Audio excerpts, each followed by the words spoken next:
right? Celtic fans, if you just look at the result on paper, it tells a very simple story. 3 points secured, job done, and another step forward in the table. But anyone who actually sat through that match knows the truth was far less comfortable.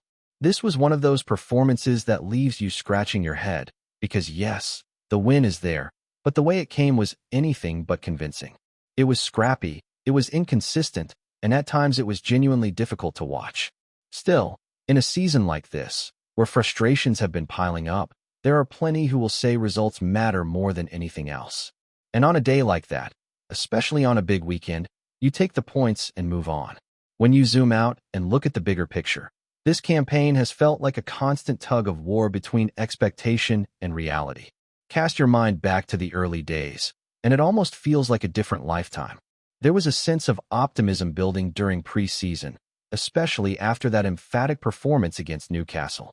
For a moment, it looked like everything was clicking into place, like the squad had found a rhythm that could carry into the competitive matches. But football has a way of bringing you back down to earth quickly, and that reality check arrived not long after. As the season kicked off properly, there were early warning signs that maybe things were not as solid as they first appeared. Results were coming, yes, but the performances underneath were already raising questions. Wins that should have been comfortable ended up being far more labored than expected, and while the scoreboard looked fine, the overall feeling around the team was far from settled. There was this growing sense that something just wasn't quite right, even if it was hard to put your finger on it at the time. Then came the European challenge, and that's where things really started to shift in terms of perception. There was an assumption from many that progression would be straightforward, based on past results and reputation. But those who had been paying close attention knew it was never going to be that simple. The opposition had already shown they were disciplined, organized, and capable of causing problems, and when Celtic came up against them, those strengths were clear to see. What followed was not just a tough tie, but a harsh lesson in underestimating a side that had done their homework. The away leg in particular exposed a lot of weaknesses. There was an expectation that Celtic would step up and impose themselves, but instead it became a battle where control was never fully established. Every phase of play seemed to carry a level of uncertainty, and when it went all the way to penalties, you could feel the tension boiling over. Moments like that define seasons, and unfortunately, this was one that left a mark. It wasn't just about going out of the competition, it was about how it happened and what it said about the team's mentality under pressure. Domestically, things didn't exactly settle either. There were flashes of quality, games where the attacking play looked sharp and decisive, but they were often followed by performances that lacked energy and cohesion. It became a pattern, and that inconsistency started to feed into the mood around the club. Supporters weren't just reacting to isolated results anymore. They were reacting to a trend that was becoming impossible to ignore. As the weeks rolled on, the conversation began to shift away from what was happening on the pitch and more towards what was going on behind the scenes. Press conferences became repetitive, questions circling around the same topics again and again, and you could sense the frustration building. It wasn't just about tactics or team selection, it was about the direction of the club as a whole. That constant noise in the background only added more pressure to a situation that was already fragile. By the time the autumn period came around, the cracks were no longer subtle. Defeats started to sting more, not just because of the result, but because they felt like part of a bigger problem.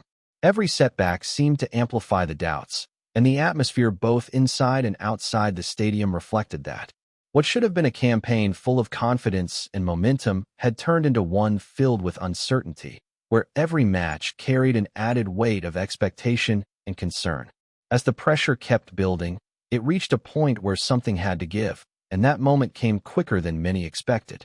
The situation around the manager had been simmering for weeks, with constant speculation overshadowing everything the team was trying to do on the pitch. Then suddenly, it was over. One minute there were reassurances about long-term plans, and the next, he was gone.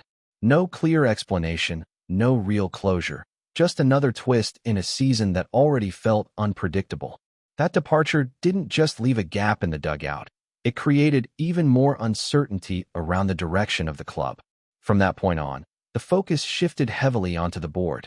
Supporters were no longer just frustrated with results. They were questioning decisions at the very top. There was a feeling that communication had broken down, that fans were being left in the dark while major choices were being made behind closed doors. Tension grew not just because of what was happening, but because of how it was being handled. When trust starts to fade like that, it doesn't take much for frustration to turn into open discontent. The return of a familiar face in the dugout brought a short-term lift, and you could feel a slight change in mood almost immediately. Results began to steady, performances showed glimpses of improvement, and for a brief moment, it looked like the season might be pulled back on track. But even then, there was always that lingering question about the long-term plan. Was this a temporary fix or part of something bigger? That uncertainty never really went away, and it continued to hang over the team as the fixtures piled up. When the club made another bold appointment, bringing in a new figure from abroad, it was seen by some as a fresh start, a chance to reset, to build something new with a different approach. There was curiosity, even a bit of excitement, but it didn't take long before doubts started creeping back in. The style of play didn't quite fit, results became inconsistent again, and patience began to wear thin. In football, momentum is everything, and Celtic just couldn't seem to find any kind of sustained rhythm. December, in particular, felt like a turning point for all the wrong reasons. Points were dropped in games where you would normally expect control and composure, and instead there was a lack of cutting edge.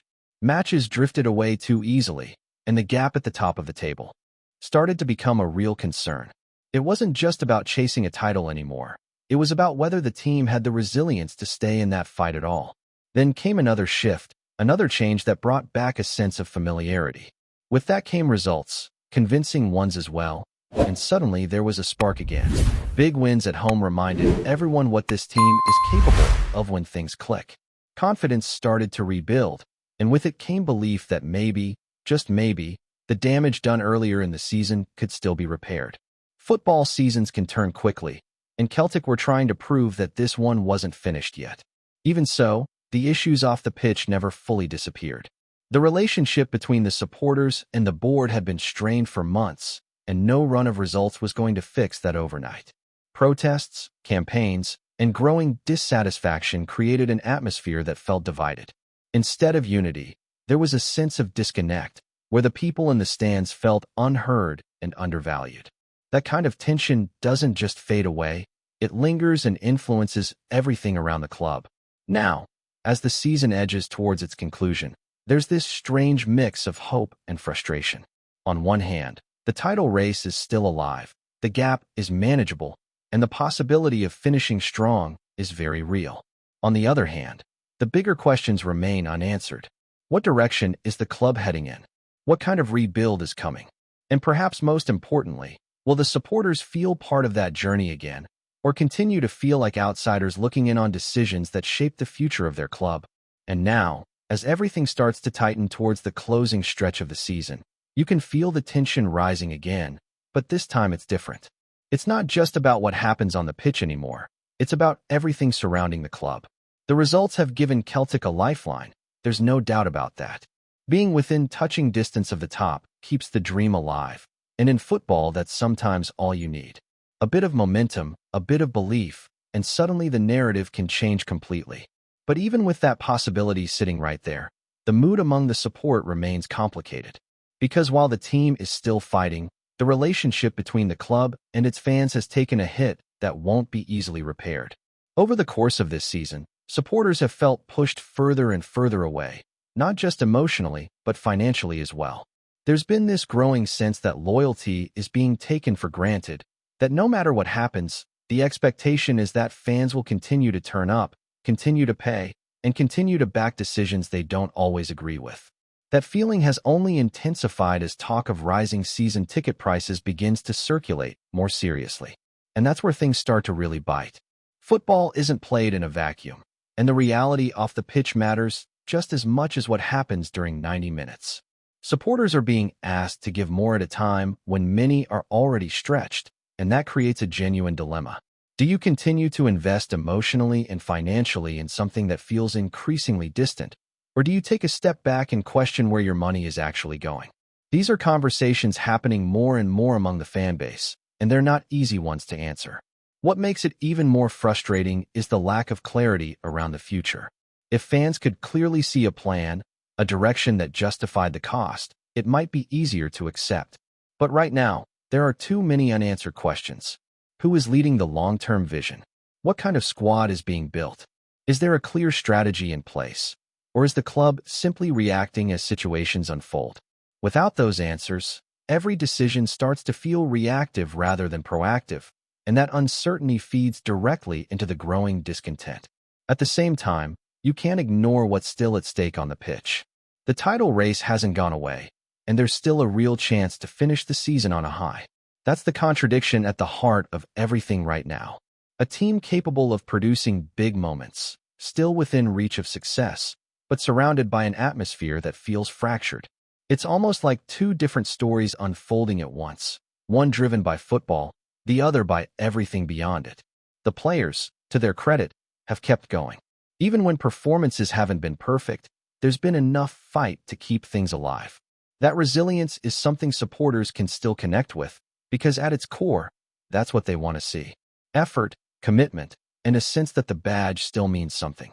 But effort alone isn't enough to fix deeper issues, and everyone knows that once the season ends, those bigger conversations will only become louder. There's also this underlying question about identity, about what Celtic represents right now. For years, the club has been built on a strong connection between the team and the support, a sense of unity that made the atmosphere special. This season, that connection has felt weaker, strained by decisions that haven't gone down well and a lack of meaningful engagement. Rebuilding that bond will take more than results. It will require honesty, transparency, and a willingness to actually listen. And as the final matches approach, every result is going to carry extra weight, not just in terms of the league table, but in terms of what it means for the wider picture. A strong finish could change the mood, at least temporarily, and give everyone something to hold on to. But even if success comes, it won't erase everything that's happened. The questions will still be there, the concerns will still exist, and the pressure on those running the club will only increase as expectations rise once again. Before we proceed, subscribe to our channel and enable notifications to receive all exclusive news about Celtic FC. Don't miss any details about your favorite team. It's extremely important for Celtic FC fans. Whispers are beginning to swirl through the green half of Glasgow, and they carry a worrying tone. Word emerging from within the corridors of Celtic Park suggests that MAEDA, one of the club's most relentless and beloved figures, may be facing a prolonged spell on the sidelines, far longer than initially feared. While official channels remain tight-lipped, sources close to the situation hint at a serious injury that could keep the Japanese forward out of action until 2027. Such a timeline, if proven true, would mark a devastating blow not only to MAEDA himself, but to a Celtic side that has come to rely heavily on his tireless pressing, blistering pace, and unselfish work ethic. There is, as yet, no formal confirmation, and some within the club are said to be urging caution against jumping to conclusions. Still, the growing silence around MAEDA's condition has only fueled speculation. Supporters have begun to piece together the absence, the lack of updates, and the subtle shifts in squad planning as signs that something far more serious may be unfolding behind the scenes. Inside Celtic, the mood is described by some as tense. Losing a player of MAEDA's profile for such an extended period would inevitably force a rethink in attacking options. More than that, it risks unsettling a dressing room that thrives on intensity and cohesion, qualities MAEDA embodies every time he pulls on the shirt. For now, it remains a rumor, one that the club has neither confirmed nor denied. Yet in football, as in life, silence often speaks volumes. And across Glasgow, fans can't help but fear that this particular whisper may carry more truth than they'd care to admit. Hello, fan. Don't forget to like and subscribe to the channel, as it means a lot to Celtic FC. Also, share your opinion about the news in the comments below. See you in the next video.